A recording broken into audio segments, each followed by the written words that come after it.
माननीय मंत्री श्री ललित यादव जी, इस कार्यक्रम की अध्यक्षता कर रहे मिथिलांचल दुनिया समाज के अशोक प्रसाद महतो जी,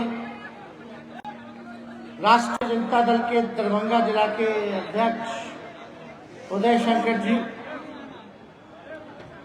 सदस्य बिहार सांस्कृतिक बोर्ड श्री नारायण महतो जी, कलावती देवी जी, श्री संतोष महतो जी, चंद्रशेखर महतो जी, बिंदा महतो जी, ओम प्रकाश महतो जी, ललन महतो जी, आर.के. चौधरी जी, पूर्व प्रत्याशी बहादुरगंज, विनोद मिश्रा जी, पूर्व प्रत्याशी राष्ट्रीय जनता दल अली नगर, जिला प्रधान महासचिव अफजल अली खान जी, यास्मीन खातून जी, राजद जिला महिला अध्यक्ष अवधेश साहनी जी, साबिर हुसैन साहब जी, गंगा मंडल जी, मिथिलेश यादव जी, गंगाराम गोप जी, हरि मोहन यादव जी, प्रवीण यादव जी, धर्मेंद्र यादव जी, अब्दुल मलिक जी, और यहाँ दूर दराज से आए हुए हमारी जितनी माताएं बहनें नुनिया समाज की, सभी बुजुर्ग अभिभावक और हमारे नौजवान युवा साथी, मीडिया के दोस्तों, आज संविधान दिवस के अवसर पर सबसे पहले आप लोगों को बधाई देते हैं और इस कार्यक्रम में आप लोग आए हैं, इसके लिए आपका स्वागत करते हैं, आप लोगों का अभिनंदन करते हैं। जितने बुजुर्ग हैं यहाँ सबका पैर छूते हैं, माताओं बहनों के लिए प्यार है और नौजवान युवा साथियों के लिए हमारा साथ है।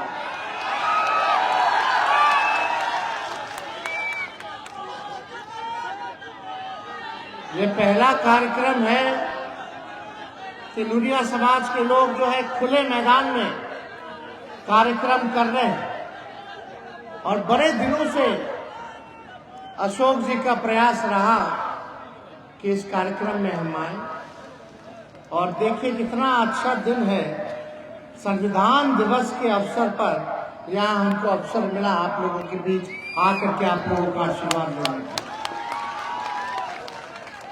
संविधान को बचाना है तो भाजपा को भगाना है, लोकतंत्र को बचाना है तो भाजपा को भगाना है। देखिए अनीता जी ने बड़ी विस्तार से आप लोगों के समाज के बारे में बात रखी और हम लोग सुन रहे थे अशोक जी का भी डिमांड का। तो एक बात आप लोग दिमाग से और दिल से एक बात साफ कर लीजिए और एक बात मान लीजिए कि तेजस्वी नुनिया समाज के साथ खड़ा है, हर एक कमजोर वर्गों के साथ खड़ा है और आपके मान सम्मान में कोई कमी आने नहीं दिया जाएगा, ये आप विश्वास कर लीजिए। और आप लोगों के उत्थान के लिए जो समाज में अंतिम पैदान पर खड़ा व्यक्ति है, जो समाज पिछड़ा समाज हो या अति पिछड़ा समाज हो, दलित हो या आदिवासी समाज के हो, अल्पसंख्यक हो या स्वर्ण जाति से जो गरीब तबका जो है, उन सभी गरीबों के साथ हमारी पार्टी, हमारे नेता लालू जी खड़े हैं आप लोगों के साथ, आप लोगों को न्याय दिलाने के लिए। और इसीलिए ना लोग देखिए अब खुल करके आज पिछड़ा समाज, अति पिछड़ा समाज, दलित समाज को ताकत मिली कि खुल करके अपनी बात को सरेआम सब लोगों के सामने रख सकते हैं, अपने अधिकार को मांगते हैं। 1990 से पहले नहीं होता था ऐसा, ये लालू जी के आने के बाद ये आवाज आप लोगों को देने का काम किया ताकि आप लोग अपने लोगों के लिए, अपने समाज के लिए अधिकार मांग सकें। ये ताकत मिली। लेकिन अभी सब लोग का सुन रहे थे आप तो आप देखिए, हम लोगों का मानना है कि हर जाति में गरीबी है, हर जात में लोग गरीब हैं, चाहे पिछड़ा हो, अति पिछड़ा हो, दलित हो, आदिवासी हो, अपर कास्ट में भी कई परिवार जो है गरीब है। इसीलिए हम लोगों का संघर्ष था, हमारे नेता लालू जी का संघर्ष था, मुख्यमंत्री जी की चाहत थी, नीतीश जी की, कि कम से कम जातीय जनगणना हो जाए तो दूध का दूध, पानी का पानी हो जाएगा, पता चल जाएगा कि किसकी कितनी संख्या है और कौन परिवार गरीब परिवार है। तो कौन परिवार ऐसा है, कौन ऐसा जात का लोग है जो कचरा साफ करने वाला है, नाला साफ करने वाला है, कौन ऐसा परिवार है जो भूमिहीन है, कौन सा ऐसा परिवार है जिसका कच्चा मकान है, कौन ऐसा परिवार है जिसको रोजगार नहीं है, गरीबी रेखा के नीचे है। तो ये सारा चीज जो है कैसे पता चलता है? अगर जातीय जनगणना नहीं होती, और जातीय की खाली गणना नहीं हुई है, ये शैक्षणिक, कौन समाज कितना पढ़ा लिखा है, और आर्थिक, ये भी सारा काम हुआ इस सर्वे में।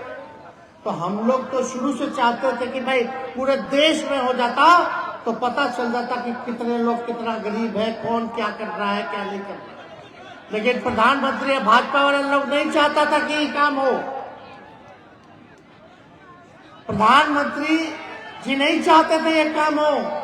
हम लोग खुद गए थे, मुख्यमंत्री जी, हम लोग सब लोग गए थे, ऑल पार्टी लोग के लोग गए थे दिल्ली, प्रधानमंत्री जी से मिले, प्रधानमंत्री जी से मिले, लेकिन प्रधानमंत्री जी ने मना कर दिया कि हम नहीं कराएंगे। तो हम लोगों ने निर्णय लिया कि अगर नहीं कराइएगा तो बिहार सरकार अपने खर्च पर जो है जातीय आधारित गणना कराने का काम करेगा। अब बताइए, अगर नहीं कराते तो मालूम कैसे पता चलता कि कौन गरीब है, किसका कितना पढ़ाई हुआ है, कौन बेरोजगार है, कौन गरीब है, कौन भूमिहीन है, कौन कचरा धोता है, कौन ठेला चलाता है, कौन मजदूरी करता है, ये कैसे पता चलता? तो हम लोग तो सभी समाज को आगे ले जाना चाहते हैं, लेकिन प्राथमिकता कहाँ है? जो अंतिम समाज है, जो खड़ा है, जो गरीब है, उसको मुख्य धारा में लाना है, उसको लोगों को, उनके बच्चों को पढ़ाना है, उनको लोगों को आगे बढ़ाना है, ताकि समाज में गैर बराबरी ना हो, सब बराबर रहे, सबका मान हो, सबका सम्मान हो। इस दिशा में हम लोगों को काम करना। अब बताइए, हम निकाला गया, सर्वे आया तो पता चला पूरे बिहार में 94 लाख परिवार गरीब परिवार, 94 लाख परिवार जो है गरीब परिवार है। आप समझ जाइए कितनी बड़ी संख्या। अगर नहीं कराते तो पता नहीं चलता, हम लोग योजना बनाते जाते, लेकिन लाभ उन गरीब परिवार को नहीं पहुंचता। लेकिन अब हमको पता है, सरकार को पता है कौन परिवार जो है गरीब है, अब उसके लिए काम करना, कौन परिवार भूमिहीन है। तो हम लोगों ने संख्या जब हुई तो अति पिछड़ा का संख्या बढ़ा, पिछड़ा का संख्या बढ़ा, ये सारा काम हुआ, दलित का संख्या बढ़ा, आदिवासी का संख्या बढ़ा। तो उसी हिसाब से हम लोगों ने तय किया कि सबसे पहले हम लोगों को आरक्षण की सीमा को बढ़ाना होगा। तो हम लोगों ने, देश में पहली बार कोई राज्य सरकार ऐसा है जो ये काम किया है। खुद 31 में हुआ था अंग्रेज के जमाने में जाति जनगणना, उसके बाद हुआ नहीं था आजाद मुल्क में, आजादी के बाद कभी नहीं हुआ। ये बिहार पहला राज्य है जिसके पास अपने आबादी का जानकारी पूरा है। तो इसलिए ये हम लोग देश को दशा दिखाने का काम किया। अब पूरे देश में जो है इसकी मांग जो है हो रही है, सब कोई मांग रहा है। तो राहुल गांधी जी भी देखिए जाति जनगणना के पक्ष में है, हर रीजनल पार्टी, क्षेत्रीय दल जाति जनगणना के पक्ष में है। तो अब जब पता चला तो हम लोगों ने आरक्षण बढ़ा दिया, हम लोगों ने पिछड़ा का बढ़ाया, अति पिछड़ा का बढ़ाया, दलित का बढ़ाया, आदिवासियों का बढ़ाया, स्वर्ण जाति का पहले से 10% था, हम लोगों ने 50 को 65 कर दिया, 65 और 10 यानी 75% जो है आरक्षण हम लोगों ने देने का काम किया। और जब पिछड़ा का बढ़ा, अति पिछड़ा का बढ़ा, दलित का बढ़ा, तो जो समाज के लोग, आप लोग जो अति पिछड़ा समाज से आते हैं, तो फायदा तो आप लोगों को होगा कि नहीं होगा? नौकरी लगेगा आप सरकारी, तो उसमें आरक्षण हो गया है, अति पिछड़ा का बढ़ गया है, तो फायदा होगा कि नहीं होगा? पढ़ाई लिखाई, एडमिशन, शैक्षणिक संस्थानों में आपके बाल बच्चों को फायदा होगा। यही तो हम लोगों की लड़ाई थी कि न्याय करना है तो सबके साथ करना है। खाली दुनिया समाज तो गरीब है ही, लेकिन और भी तो इनके साथी जो है वो लोग भी तो गरीब है। तो हम लोगों की तो पूरी जिम्मेवारी बनती कि सब गरीब को ना एक साथ लेके चलना है, चाहे कोई जात को हो, आगे तो सबको बढ़ाना। तो हम लोगों ने आरक्षण की सीमा बढ़ा दी। और आप भाई बात सुनिए, 94 लाख जो परिवार है जिसका आय 6,000 से कम है,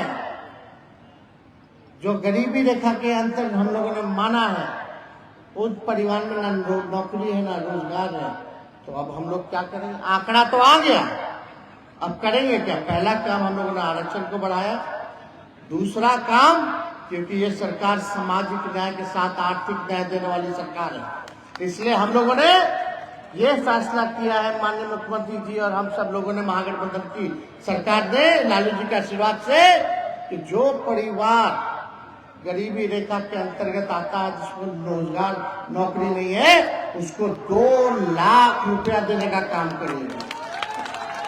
2 लाख। और जो भूमिहीन है, जिसको जमीन नहीं है अपना कमरा बनाने के लिए पक्का, तो हम लोगों ने फैसला किया कि कई ऐसे भूमिहीन हैं जिनका जमीन नहीं है, तो सरकार ने निर्णय किया है वैसे व्यक्तियों को, वैसे परिवार को 1 लाख रुपया दे करके मदद करेगी, ताकि वो अपना भूमि जो है वो खरीद ले।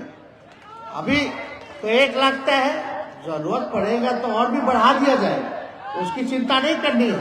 लेकिन अभी तो भूमि जिसको नहीं उसको 1 लाख रुपया, जिसको रोजगार नहीं, गरीबी रेखा के अंतर्गत, उसको 2 लाख रुपया, घर पक्का मकान बनाने के लिए 1,20,000 रुपया।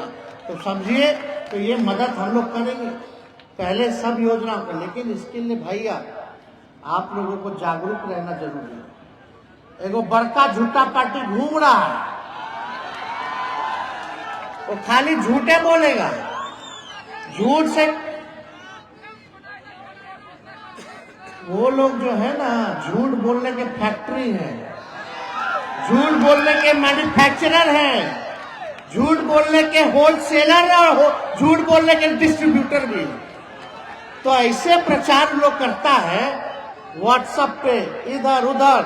अब बताइए, कोई देश में एक राज्य बता दो जहां एक डिपार्टमेंट एक दिन में 1,22,000 सरकारी नौकरी का नियुक्ति पत्र बांट रहा हो पूरे देश में। और 1 लाख पहले निकला, 2.25 लाख का बहाली, इस पे क्वालिफाई किया लोग 1,22,000, और उसके बाद दूसरा फेज का भी निकाल दिया गया लगभग 1.25 लाख, 3 लाख तो खाली शिक्षा विभाग। अरे 3 लाख तो 1 साल हुआ हमारी सरकार को, और 3 लाख खाली एक विभाग से सरकारी नौकरी निकाला गया कि नहीं निकाला गया? और 70,000 पुलिस लोगों का बहाली, और पुलिस वाला बढ़ाना भी है, तो लगभग 4 लाख तो ऐसे ही हो गया। और मेरा स्वास्थ्य विभाग है 1,60,000, उसमें बहाली हम लोग जा रहे हैं निकालने सरकारी नौकरी का। तो आप सोचो, 2 साल अभी हुआ नहीं सरकार को, और उसके अंतर्गत जो है 5 लाख से ज्यादा नौकरी निकाल दी। अब देखा देखी प्रधानमंत्री वहां नियुक्ति पत्र बांट रहे हैं, वो तो बोले थे कि 1 साल में 2 करोड़ देंगे। हम तो अपना गिनवा न रहे भाई। अब तो यूपी का भी लोग आकर के जो है यहाँ नौकरी पा रहा है, केरला का भी लोग आके नौकरी पा रहा है, कतर दोहा का लोग भी आकर के यहाँ नौकरी पा रहा है। तो यही मॉडल होना चाहिए, काम होना चाहिए। ये लोग क्या करेगा, हम लोग कलम बांटेंगे तो ये लोग तलवार थमा देते हैं। लड़ो हिंदू मुसलमान लड़ो। अरे लड़ेगा तो आप ही का ना नौजवान भाई लोग नुकसान है, गरीबों का नुकसान। मरता कौन है? कौन मरता? कौन नेता मरता है? गरीब का बच्चा मरता है, नौजवान मरता है। हम लोग कलम बांट रहे ताकि कलम बटेगा, नौकरी पाएगा, घर में खुशी होगी, आर्थिक मदद होगा, जिसका शादी नहीं हुआ झटपट शादी हो जाएगा, है कि नहीं? चटपट मंगनी, है कि नहीं? नहीं तो हम ही को बोलता था तेजस्वी भी आप ब्याह कर लिए, हमने क्या हुई? अरे भाई 10 लाख बोलनी है, 10 लाख हो जाए 25 से पहले तो चिंता मत करो। अब ये 2 साल में 5 लाख हो गए, 5 लाख से ऊपर, तो इसलिए चिंता मत कीजिए। अरे भाई हम लोग सब लोग साथी लोग हैं, ज्यादा संख्या नौजवानों की है, हम ही लोगों को ना आगे लेके चलना है बिहार को। तो ये काम हम लोग कर रहे हैं। और जिसके घर में सोचो खुशहाली आ रही है कलम बटने से, तरक्की कर रहा है, और दूसरी जगह जिसके घर में तलवार बांट रहा है, लोग नफरत फैला रहा है, लड़ेगा मरेगा और जेल जाएगा दरगाह में, उसका परिवार का क्या होगा? कोर्ट कचहरी पुलिस थाना घूमता रह जाएगा। हम भविष्य बनाने में लगे हैं, भाजपा लोग भविष्य बिगाड़ने में लगा है। तो इसलिए ये लोग हिंदू मुसलमान करते रहे, इससे कोई लेना देना नहीं। अब बताइए, कल ही हम लोग आ रहे हैं, मुख्यमंत्री जी हम लोग फिर आ रहे हैं, पता कि नहीं? 400 बेड का डीएमसीएच का हो गया। हम ही लोग निर्णय लिए कि नहीं भाई, डीएमसीएच का गौरवशाली इतिहास रहा। पटना पीएमसीएच के बाद डीएमसीएच का बहुत बड़ा, उत्तर बिहार में सबसे बड़ा अस्पताल, तो उस हिसाब से हम लोग सोचे कि अपने से बनाया जाना है। तो 400 का तो बन गया, 400 का कल उद्घाटन होगा और 2100 और बेड का शिलान्यास करने जा रहे हैं हम लोग कल। यानी आप समझिए कि 2500 बेड का आपका डीएमसीएच बन जाएगा। पहले एम्स ही लोग कह रहा था, यहाँ हम लोग जमीन दे दिया, आगे दे दिए हैं एम्स के लिए जमीन, इसलिए ताकि पूरा दरभंगा फैला हुआ है, सबका विकास हो जाएगा, पूरा क्षेत्र का विकास हो जाएगा। अब मान लीजिए अगर यहाँ एम्स बन जाता तो डीएमसीएच ना खत्म हो जाता, तो 2 अस्पताल आपको मिल गया, एक डीएमसीएच का 2500 बेड का और उधर एम्स मिल जाएगा आप लोगों को। लेकिन जमीनों ले ही नहीं रहा। आप बताइए भाई, काहे ने जमीन ले रहे हैं भाई? आपको दे दिया गया, इतना अच्छा बोल दिया गया, मुख्यमंत्री जी भी बोले, मुआयना भी करके गए थे, भाई रोड चाहिए, हर चीज चाहिए, कनेक्टिविटी सब मिल जाएगा, एयरपोर्ट के पास है, हर जगह हर जिला में लोगों को फायदा होगा, 4 लेन के पास है, और उस क्षेत्र का भी पूरा विकास हो जाएगा, शोभन के पूरा इलाका का। तो ये भाजपा वाला खाली पॉलिटिक्स, नकारात्मक राजनीति। अब बताइए, एम्स बनेगा भी तो एम्स बनाने का खाली पैसा देगा वो लोग 500 करोड़, और हमारा लग रहा है 3000 करोड़ रुपया जमीनवा देने का, और नाम होगा मोदी जी का, भारत सरकार का। पैसा ज्यादा हमारा लग रहा है, बात समझिए, पैसा हमारा ज्यादा लग रहा है हजारों करोड़ में, उनका लगेगा 100 करोड़ में, और नाम होगा मोदी जी का, प्रचार करेगा। तो हम लोग तो प्रचार ज्यादा करते नहीं, लेकिन जो सच बात है वो आप लोगों के सामने हम लोग रख देते। अब बताइए, नूनिया समाज का हो रहा है, तो हम लोग तो यही कह रहे हैं कि भाई एक पार्टी बता दो जो 2020 में सबसे ज्यादा, अगर विधानसभा में कोई नूनिया समाज को टिकट दिया होगा तो बता दीजिए। आरजेडी ने देने का काम किया, 3-4 टिकट हम लोगों ने दिया। हम लोग नोखा से दिए, यहाँ से जीत के आती है, तरैया दिए, छातापुर दिए, और अभी जब आयोग बना तो यहाँ कहाँ है ये अपने, इनको आयोग में श्री नारायण जी, इनको संस्कृत बोर्ड में हम लोग बनवाए। तो देखिए भैया, हम कदम बढ़ाना शुरू कर दिया, अब आप लोगों को बढ़ाना है। आप लोग कदम से कदम मिला करके चलिएगा, तो पिछले बार 3-4 दिए हैं, तो आगे और इसको 8-10 हम लोग कर देंगे, उसमें कोई कमी नहीं छोड़ेंगे। हर जगह प्रतिनिधित्व मिले, आप लोगों के समाज की बात हो, काम हो, हर जगह मौका मिले, इसमें हम लोग काम करेंगे। इसलिए आप सब लोगों से यही विनती करके हम अपनी बात को समाप्त करेंगे कि जुमला पार्टी के चक्कर में एकदम नहीं पड़ना, ये सब लड़ाई दंगा फसाद नहीं। अब तो यूपी का लोग कह रहा है, यूपी का लोग आके कहता है कि वहां के जो मुख्यमंत्री बाबा हैं वो खाली घंटी बजवा देंगे, लेकिन नौकरी लेने बिहारी आना पड़ रहा है। तो समझ रहे हैं नौकरी घंटी बजाने से कोनो पेट भरेगा। हाँ? इसलिए आप सब लोग इनके अफवाहों पे मत रहिए। मंदिर और मस्जिद से पेट नहीं भरता, ठीक है, आस्था है, भगवान है, भगवान का आशीर्वाद चाहिए। अब पूजा पाठ को दिखावटी नहीं होना चाहिए, लेकिन ये सब दिखावटी करता है। दिल में भगवान होने चाहिए, मन में भगवान होने चाहिए। असली श्रद्धा वही होती है। कोनो झूठाओं के टीका लगा के भगवा पहन के हे हो करने से नहीं होता है, ये बात समझना चाहिए। मन में भगवान हो और समाज में शांति हो। कोई धर्म नहीं सिखाता है कि आपस में बैर रखना। सुने कि नहीं गाना?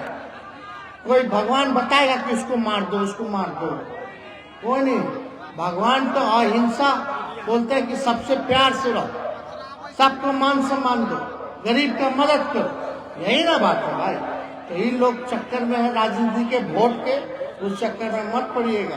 खास तौर पे लोग दरभंगा में पूरा जोर लगा देता है, पूरा जोर लगा देता है कि एकदम ध्रुवीकरण हो जाए, हिंदू एकदम बढ़ जाए, मुसलमान एकदम बढ़ जाए। अरे हिंदू मुसलमान बढ़ के अब मान लो हिंदू, हम भी हिंदू हैं कि नहीं? लेकिन हम हिंदू है, पिछड़ा है, अति पिछड़ा है, दलित है, तो उसमें उसको क्या मिल रहा? हक देगा कि नहीं देगा? कोई काहे नहीं दे रहा भारत सरकार हक, अधिकार, मान सम्मान देना ना चाहिए। तो इसलिए आप सब लोगों को हम धन्यवाद करते हैं। संविधान दिवस के अवसर पर आप लोगों को बधाई देते हैं और आप लोगों का जो कल्याण मंच है इंडिया समाज का, सभी अशोक जी और ऑर्गेनाइजर को धन्यवाद देते हैं। सभी पार्टी के लोग भी यहाँ उपस्थित हैं, उन सबको भी धन्यवाद देते हुए अपनी बात को यही समाप्त करते हैं। जय हिंद, जय बिहार।